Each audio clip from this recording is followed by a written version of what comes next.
जो घटाया है √2 आया है, तो यही आपका सार्वांतर है। और सार्व अंतर को हम बोलते हैं d। तो d आ गया हमारा √2। तो अब आप इसके 3 पद और लिखिए। तो जब इसके 3 पद लिखेंगे तो √2 को ही जोड़ना है हमें।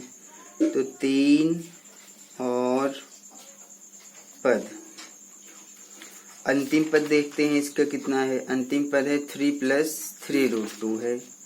तो 3 + 3√2 में हमें इस √2 को जोड़ना है। तो ये बन जाएगा 3 प्लस, यहाँ कुछ नहीं 1 लीजिए, इन दोनों को जोड़ दीजिए। तो 3 और 1 4√2 हो जाएगा। तो ये हमारा एक पद निकल गया। इसी प्रकार से जब हम 3 + 4√2 में फिर से √2 को जोड़ेंगे तो हमारा आएगा 3 प्लस, एक ये ले लीजिए, 4 और 1 5√2। इसी प्रकार से जब तीसरा निकालेंगे तो फिर से हमें √2 को ही प्लस करना है। तो जब हम इसके अंदर 3 + 5√2 में √2 को जोड़ेंगे तो यहाँ 1 लीजिए। तो 3 + 5 और 1 6√2 हो जाएगा इन दोनों को ऐड कर देने पर। तो ये हमारे 3 पद और आ गए, पहला, दूसरा और तीसरा। तो अब आप लिख सकते हैं कि अतः 3 और पद बराबर। तो पहला आप लिखेंगे 3 + 4√2, फिर आप बताएंगे दूसरा 3 + 5√2, तीसरा है 3 + 6√2। तो इस प्रकार से हमने 3 पद और लिख दिया है। अब इसका लेते हैं 6th पॉइंट। तो 6th पॉइंट हमें क्या दिया है? 6th पॉइंट में हमें दिया है 0.2, 0.22, 0.222, तो ये डॉट डॉट करके हमें एक संख्याओं की सूची दी है। तो पहले देखते हैं कि ये संख्याओं की सूची AP है या नहीं। तो इसको चेक करते हैं।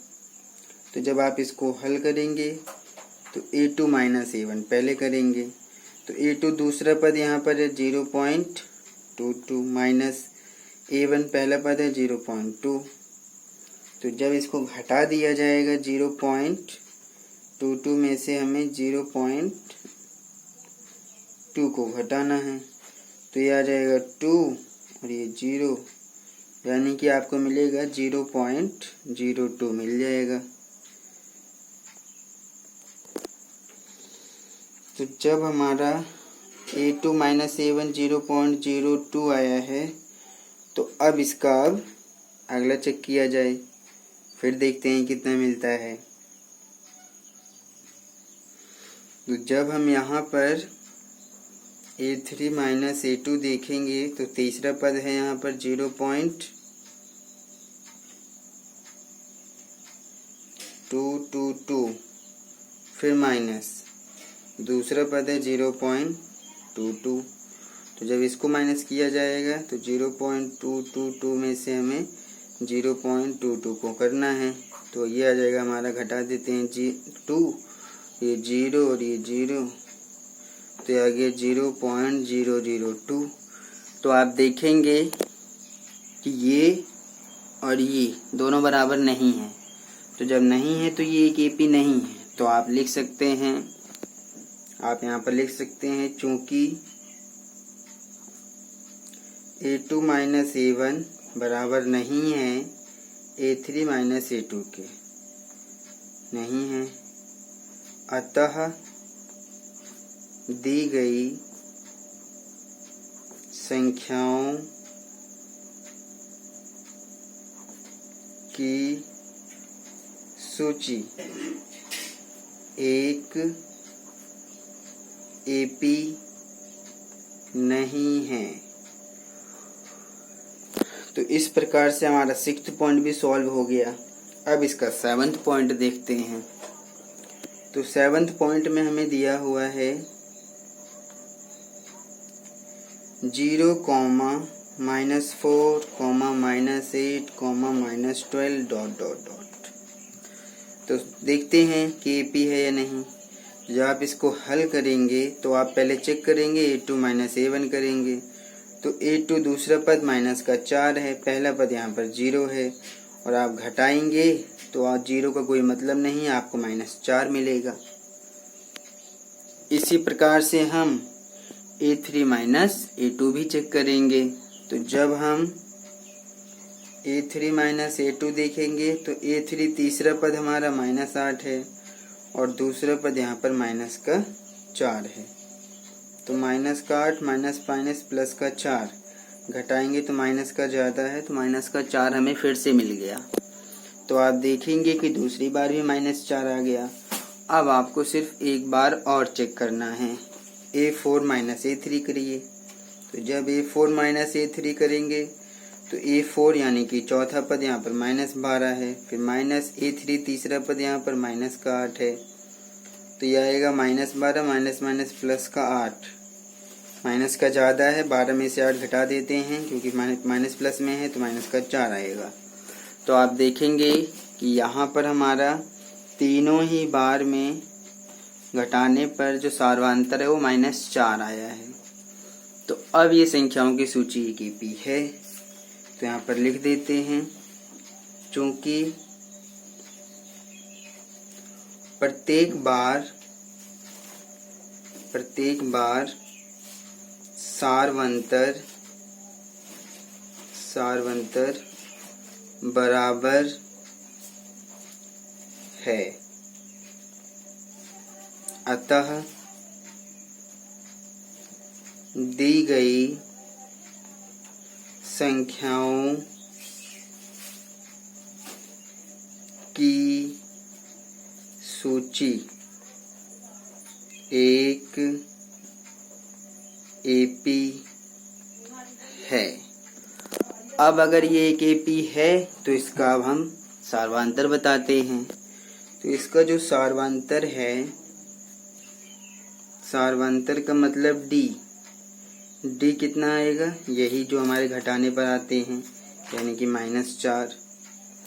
अब हमें इसका 3 पद और लिखना है। तो जब आप इसका 3 पद और लिखेंगे तो 3 और पद बराबर, तो अंतिम पद में ही जोड़ना होता है। तो अंतिम पद है यहाँ पर -12। तो जब आप -12 में जोड़ेंगे -4 को तो ये बनेगा -12 प्लस -4, यानी कि माइनस का 12 4 16। क्योंकि दोनों ही माइनस में जुड़ जाएगा, निशान माइनस का ही रहेगा। तो ये एक पद आ गया।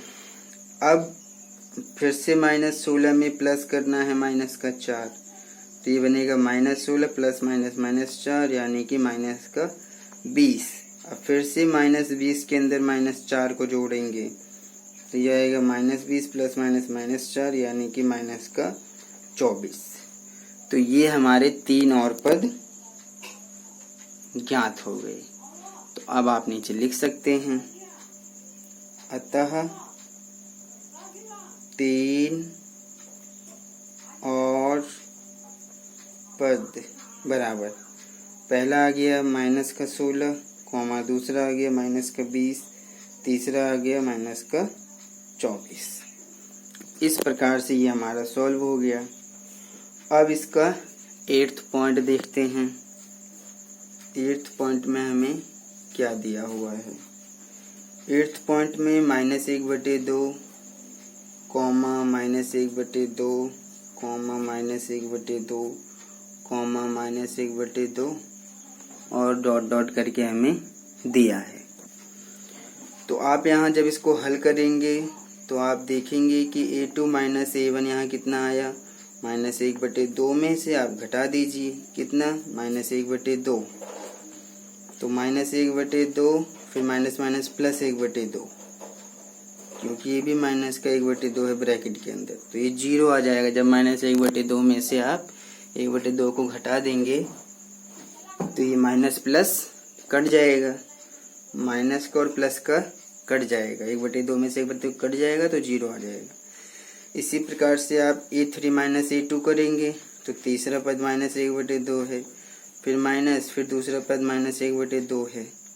तो फिर से आपका ऐसे ही आएगा, माइनस माइनस प्लस का 1/2 और आप ये माइनस प्लस में गाड़ के फिर से 0 आ गया। तो इसी प्रकार से आप यहाँ पर एक बार और चेक करेंगे। तो जब a4 माइनस a3 करेंगे तो फिर से आपका -1/2, फिर माइनस, फिर ब्रैकेट में -1/2, तो -1/2 माइनस माइनस प्लस 1/2, तो ये फिर से कट जाएगा, क्योंकि यहाँ पर a1 a2 a3 a4 ये सब जो हैं सिर्फ -1/2 दिया हुआ है। तो इसी प्रकार से हल होगा। तो आप देखेंगे कि हर बार 0 0 आ रहा है, तो आप लिखेंगे चूंकि ये AP है, क्योंकि 0 0 आ गया इसलिए प्रत्येक बार सार्वंतर बराबर है, अतः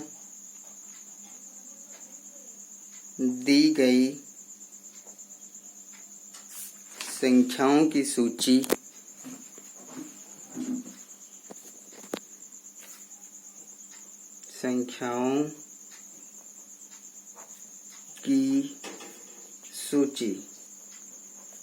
एक AP है। अब AP है तो इसके 3 पद और लिखना है।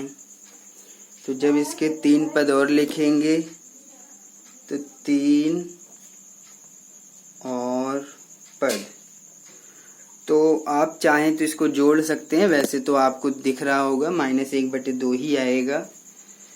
अच्छा, यहाँ पर सार्वंतर भी बताना था, आप यहाँ पर लिख दीजिएगा सार्वंतर, यानी कि D बराबर कितना आएगा 0, क्योंकि यहाँ पर हमारा 0 ही आ रहा है।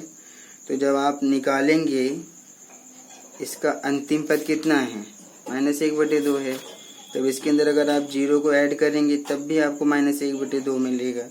फिर से आप -1/0 में 0 ऐड करेंगे तो आपको -1/2 ही मिलेगा। फिर से आप -1/2 में 0 ऐड करेंगे तो आपको -1/2 मिलेगा। अतः 3 और पद यही आएगा, -1/2, -1/2, -1/2 यही रहेगा, क्योंकि सवाल इस तरह से दिया हुआ है। अब एक पॉइंट और देखते हैं। यहाँ पर हमें 9th पॉइंट में क्या दिया है, 9th में दिया हुआ है 1, 3, 9, 27 ... तो सबसे पहले देखते हैं ये संख्याओं की सूची AP है या नहीं। तो जब आप चेक करेंगे और हल करेंगे तो आप पहले देखेंगे A2 माइनस A1, तो A2 3 है, A1 1 है, घटाएंगे 2। तो जब आप A3 माइनस A2 चेक करेंगे तो 9 माइनस 3, घटाएंगे तो 6 आ गया, यानी कि बराबर तो नहीं है। तो अगर ये बराबर नहीं है दोनों बार, तो आप ये लिख सकते हैं कि ये संख्याओं की सूची AP नहीं है। तो आप कारण भी बता सकते हैं कि चूंकि जब A2 माइनस A1 को चेक किया तो ये बराबर नहीं है A3 माइनस A2 के, बराबर नहीं है। अतः दी गई सूची एक AP नहीं है। तो ये क्वेश्चन छोटा सा था। मैं एक क्वेश्चन और सॉल्व करूँगा, इसका अगला पॉइंट 10th पॉइंट थोड़ा तेज़ी से करूँगा, आप इसको समझ लीजिए। 10th में दिया हुआ है A कॉमा माइनस का A comma 2A comma 3A comma 4A ... जब इसको हम सॉल्व करेंगे तो सबसे पहले चेक करते हैं कि ये समांतर श्रेणी है या नहीं। जब आप इसको हल करेंगे तो A2 माइनस A1 करेंगे तो दूसरा पद यहाँ पर 2A माइनस पहला पद यहाँ पर A है, घटाने पर आपको A मिलेगा, क्योंकि यहाँ पर आप 1 लेके घटाएंगे। इसी प्रकार से A3 माइनस A2 करेंगे तो तीसरा पद यहाँ पर 3A है, दूसरा पद यहाँ पर 2A है। घटाने पर आपको एक A मिलेगा तो आपको सिर्फ A लिखना है, 1 नहीं लिखा जाता है के साथ में। फिर से इसको जब लेंगे तो A4 माइनस A3 करेंगे तो A4 चौथा पद 4A माइनस A3 तीसरा पद 3A, घटाने पर A आएगा यानी कि A। तो आप देखेंगे कि हर बार हमारा जो सार्वधातुक है वो A आ रहा है, बराबर है। तो ये भी संख्याओं की सूची AP है। तो यहाँ पर लिखेंगे चूंकि प्रत्येक बार